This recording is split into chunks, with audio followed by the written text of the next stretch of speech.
Kent Hovind, your biggest fan, or at least one of them. Creationist Crybaby. Kent, vestigial does not mean an organ is useless, according to Creationist Crybaby. Whether these organs have functions is irrelevant. Do they or do they not have the function that we expect from such parts in other animals? Question mark. Well, you can expect whatever you want out of any animal you want, okay? But the only examples that have ever been given of anything that they say is vestigial is losing, not gaining. So there are no exceptions to this. They used to talk about the human appendix being vestigial. It's not vestigial. They now found all kinds of functions for your appendix. Now, it's true that what we would consider the horses in the same part of the body within the small intestine and large intestine joint is larger. Well, they have a very different diet than we do.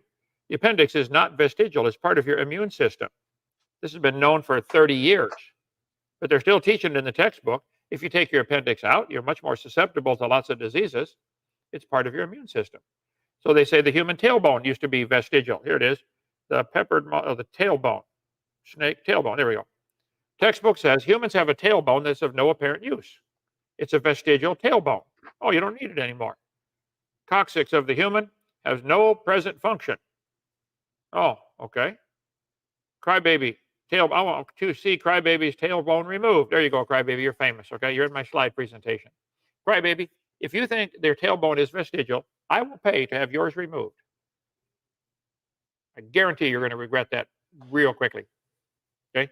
Tailbone is where 9 little muscles that attach to that allow you to make baby humans. Got nothing whatsoever to do with a tail on a human. Just like the whale does not have a vestigial pelvis, okay? This is not a vestigial pelvis. He uses it as often as she'll let him, I'm sure, right there, okay? All right.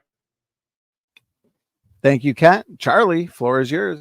Yeah, so once again, Kent, vestigial does not mean it has no function and we should just remove it. That's not what it means. The esteemed Crybaby at the bottom of the screen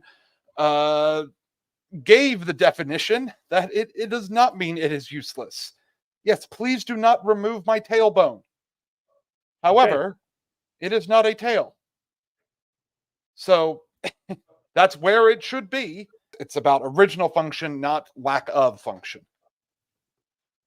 You are both assuming it had a different original function. You cannot possibly know that. You're imagining evolution is true, therefore this must have had a different function. What if everything was evidence of that same organ, of that same structure doing different things in different organisms except for ours?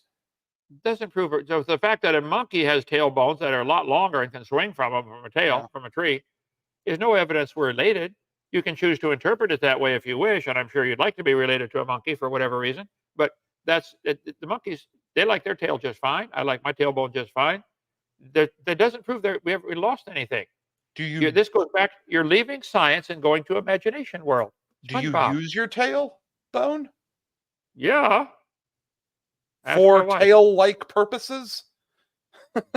No, it's not. It never was a tail. It never was a tail. Never was. Then why do we have it? The tailbone has 9 little muscles that attach to it that allow you to reproduce and make babies. It's used in defecation. It supports your colon. There's all kinds of uses for the tailbone. Google it. It's not useless. Some cars are designed with the engine in the front. Some are designed with the engine in the back. Some are designed with the engine in the middle. Oh, Kent, go ahead. Actually, Kent, you can have the last word because it was for you. So go ahead. Well, I think some people would say some manufacturers of cars are poor designers compared to others. The Germans claim to have the best, of course. Okay. I drive a Volkswagen, so I've had 14 Volkswagens. I love them. But the fact that poor design does not mean no design. This is a silly argument.